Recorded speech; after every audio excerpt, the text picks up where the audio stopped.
नमस्ते। आज हम लोग एक बहुत ही जो मतलब हर बच्चा के दिमाग में आता है, हमको भी दिमाग में आता था, और ख़ासकर जो बच्चे क्लास 10th में पढ़ते हैं या जनरल कंपटीशन का भी नए नए तैयारी जो कर रहे होंगे, तो उनके दिमाग में भी अक्सर ये क्वेश्चन आता होगा जब नंबर सिस्टम आप लोग पढ़ रहे होंगे एक के बारे में। और इस पर बहुत बार क्वेश्चन पूछा जा चुका है कि आखिर एक न तो भाज्य है और न ही अभाज्य है। एक के बारे में बताया जाता है हम लोग को कि 1 is neither prime nor composite number. तो आपके दिमाग में एक बात आएगा कि अरे it is neither composite nor prime, then what can we say about 1। तो हम लोग आखिर 1 के बारे में क्या बोल सकते हैं यार, आखिर ये है क्या? फिर ये जब कंपोजिट भी नहीं है, प्राइम भी नहीं है, तो आखिर ऐसा क्यों है? क्या फिर ये हम आपको बताते हैं कि आखिर ऐसा क्यों। ध्यान दीजिए, हम लोग सबसे पहले दिक्कत क्या है ना कि हम लोग फंडामेंटल को अच्छे से नहीं पकड़ पाए हैं, दिक्कत वहीं पे है। तो इसलिए हम लोग समझने का प्रयास करेंगे। सबसे पहला चीज़ तो हम लोग को समझना है, सबसे पहला हम लोग को समझना है कि अभाज्य संख्या किसे बोलते हैं, इसका डेफिनेशन क्या है। अभाज्य संख्या जिसको हम लोग प्राइम नंबर बोलते हैं, इसका डेफिनेशन क्या है सीख लीजिए। अक्सर इसका डेफिनेशन गलत पढ़ाया जाता है और गलत पढ़ाने की वजह से, इसमें गलती आपका नहीं है, गलत डेफिनेशन बताने के वजह से हम लोग जो है हमेशा गलत कर बैठते हैं। तो डेफिनेशन को आज से सही कर लीजिए कि डेफिनेशन इसका है क्या। हम लोग को ये बताया गया, इतना तो सब लोग को बताया जाता है, हर किताब भी बताता है कि अभाज्य संख्या वह संख्या है जो स्वयं से कटे और एक से कटे, मतलब एक और अपने आप से कटे, वह संख्या अभाज्य संख्या कहलाता है। और ये जो डेफिनेशन है कोई गलत भी नहीं है, लेकिन अधूरा है। तो जब अधूरा है तो हम इसको गलत ही मानेंगे।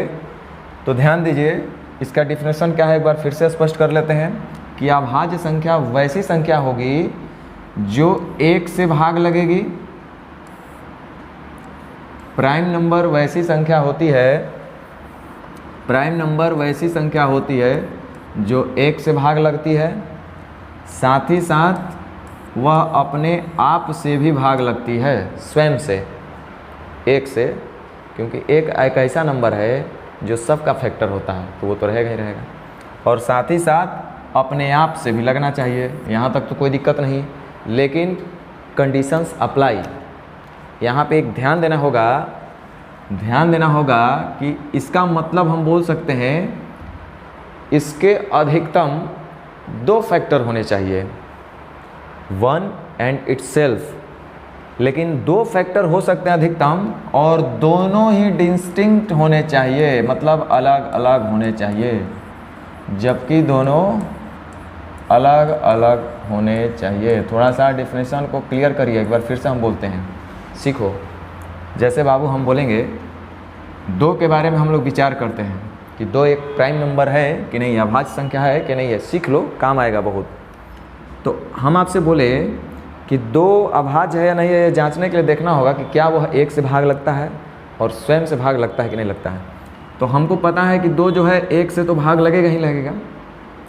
अच्छा, इटसेल्फ यानी कि स्वयं से, यानी कि 2 से भी तो भाग लग रहा है ना, ये लग रहा है। लेकिन हमने बोला था कि 2 से भाग लगना चाहिए, 2 स्वयं से और अपने आप से, बट दोनों जो है अलग अलग इसके फैक्टर होने चाहिए, अलग अलग संख्या होना चाहिए, अलग अलग भाजक होना चाहिए। तो 2 का 2 भाजक मिल रहा है, 1 और 2, और हमको पता है दोनों डिफरेंट हैं, एक 1 है और एक 2 है। इट मीन्स हम बोल सकते हैं 2 is the prime number, 2 is the prime number. दूसरा बात, हम 3 के बारे में विचार करते हैं बाबू। तो 3 का बोलिएगा कि सर 1 से तो कटता ही कटता है, उसके अलावा 2 से नहीं कटेगा, 3 से कटेगा।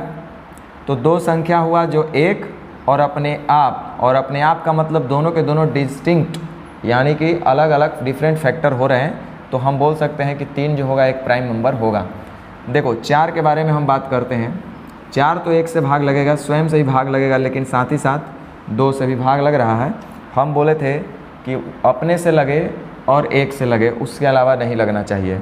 तो खैर ये तो प्राइम नंबर नहीं है। अब थोड़ा सा हम लोग ध्यान देते हैं, ये तो अभाज्य संख्या का डेफिनेशन हुआ। अब हम लोग भाज्य संख्या का डेफिनेशन समझते हैं। भाज्य,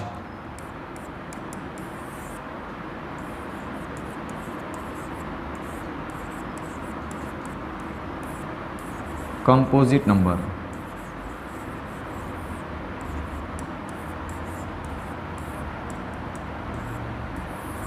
देखिए कंपोजिट नंबर क्या बोलता है, कंपोजिट संख्या वह संख्या है जो एक से तो लगेगा ही लगेगा, साथ ही साथ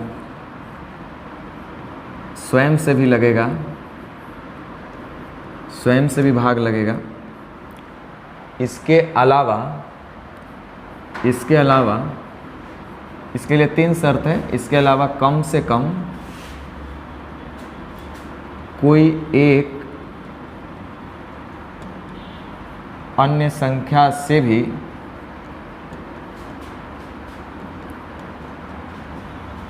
भाग लगना चाहिए, भाग लगना चाहिए। कहना क्या चाहता है,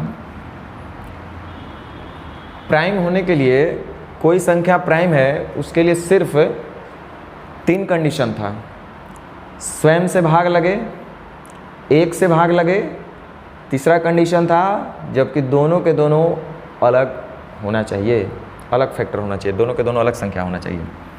यहाँ क्या बोल रहा है, एक से भाग लगेगा, स्वयं से भी लगेगा और उसके अलावे मतलब एक और स्वयं के अलावे कम से कम कोई एक संख्या और हो जो उस संख्या को पूर्णतः विभाजित कर दे, तो हम कहेंगे कि वह संख्या जो है भाज्य संख्या है।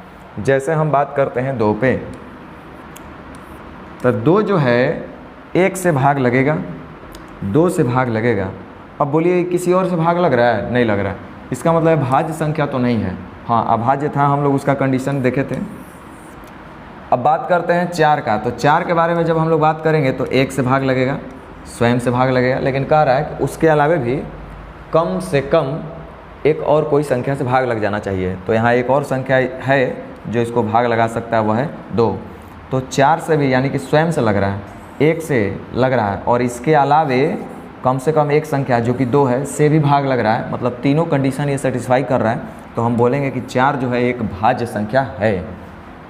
अब हम 6 के बारे में विचार करते हैं तो ये भी पता चलेगा 1 से भाग लग रहा है, 6 से भाग लग रहा है, साथ ही साथ कम से कम एक, ज़्यादा हो जाए तो बल्ले बल्ले कोई दिक्कत नहीं है, जैसे 2 भी है और 3 भी है। तो इसका मतलब ये नहीं है कि कम से कम एक के मतलब 3 को होना चाहिए, 3 से ज़्यादा भी हो सकता है, लेकिन मिनिमम 3 होने चाहिए उसके भाजक, जिसमें एक स्वयं होगा और एक होगा, उसके अलावा कोई एक तो होना ही चाहिए कम से कम। तो यहाँ 2 भी है और 3 भी है, तो हम बोलेंगे कि 6 भी जो है एक भाज्य संख्या है। अब रुक जाइए, ये सब जब हम लोग डेफिनेशन को देख लिए, अब बात करते हैं एक पर थोड़ा सा विचार करते हैं। सबसे पहले एक भाज्य संख्या है कि नहीं है ये बात करते हैं। तो डेफिनेशन बाबू इसका क्या कहता है, सबसे पहले 1 से भाग लगना चाहिए। चलिए 1 से तो भाग लगेगा, स्वयं से भी भाग लगना चाहिए, चलो स्वयं से तो मतलब 1 से वो भाग लगेगा, कोई दिक्कत नहीं है, डिस्टिंक्ट हो या ना हो यहाँ भी हम मान लेते हैं। लेकिन कह रहा है कि उसके बाद कम से कम कोई एक अन्य संख्या से भी भाग लगना चाहिए। तो कोई ऐसा संख्या है एक को जो इसके अलावे भाग लगा देवे? नहीं। इसका मतलब हम बोल सकते हैं कि एक भाज्य संख्या नहीं है, एक जो है भाज्य संख्या नहीं है। अच्छा, कुछ लोग के दिमाग में आ रहा होगा कि सर जीरो से नहीं हो जाएगा। मैं बोला नहीं बाबू, ऐसा नहीं हो सकता है। किसी भी नंबर को आप जब 0 से डिवाइड कीजिएगा तो अनडिफाइंड वैल्यू आएगा, अपरिभाषित होगा। हाँ, जब 0 बट्टा कोई भी संख्या होगा तो वो हम लोग 0 आएगा, 0 बट्टा समथिंग 0। बट किसी भी संख्या का डिनोमिनेटर जब 0 कर दिया जाएगा तो वो अनडिफाइंड हो गया। अभी तक इसको प्राप्त नहीं कर पाए मैथमेटिशियन, लगे हुए हैं लोग बेचारे, लेकिन इसका मान अभी तक निकाल नहीं पाए हैं लोग। तो ध्यान दीजिए, हमको ये समझ में आया डेफिनेशन से कि एक भाज्य तो नहीं है, ये कंफर्म हो गया। क्यों नहीं है भाज्य? क्योंकि ये तीनों कंडीशन अप्लाई यहाँ नहीं हो रहा है। तीसरा कोई ऐसा भाजक ही इसका नहीं मिल रहा है जो इसको पूर्णतः विभाजित कर दे। तो थोड़ा हम अभाज्य के कैटेगरी में एक के बारे में जांच करते हैं कि एक जो है अभाज्य है कि नहीं है। क्योंकि सबसे पहला जो एक नॉमिनल मतलब बोल सकते हैं कि एक जो क्लास 10th 9th के बच्चे होते हैं उन लोग के बीच में जब ये सवाल कीजिएगा कि एक भाज्य है कि नहीं है, सबसे छोटी अभाज्य संख्या कौन सी है, तो उनके दिमाग में सबसे पहले 1 आता है। वैसे सब लगभग लोग को आ जाता है, कोई बड़ा बात नहीं है। तो एक के बारे में हम चर्चा करेंगे कि एक अभाज्य संख्या है कि नहीं है। तो देखिए, अभाज्य संख्या का डिफिनेशन हम लोग क्या बताएं कि वह संख्या जो एक से भाग लगे, स्वयं से भाग लगे, बट दोनों के दोनों अलग अलग डिवाइजर होना चाहिए, अलग अलग फैक्टर होना चाहिए, अलग अलग भाजक होना चाहिए। तो बाबू एक बात बताओ, एक जो है एक से भाग तो लगेगा, इसमें तो कोई संदेह नहीं। अपने आप से का मतलब एक से काहे नहीं लगेगा, लगेगा, जरूर लगेगा। तो फिर ये तो भाज्य संख्या होना चाहिए था, अभाज्य संख्या होना चाहिए था। लेकिन बताया गया है कि दोनों के दोनों अलग अलग भाजक होने चाहिए।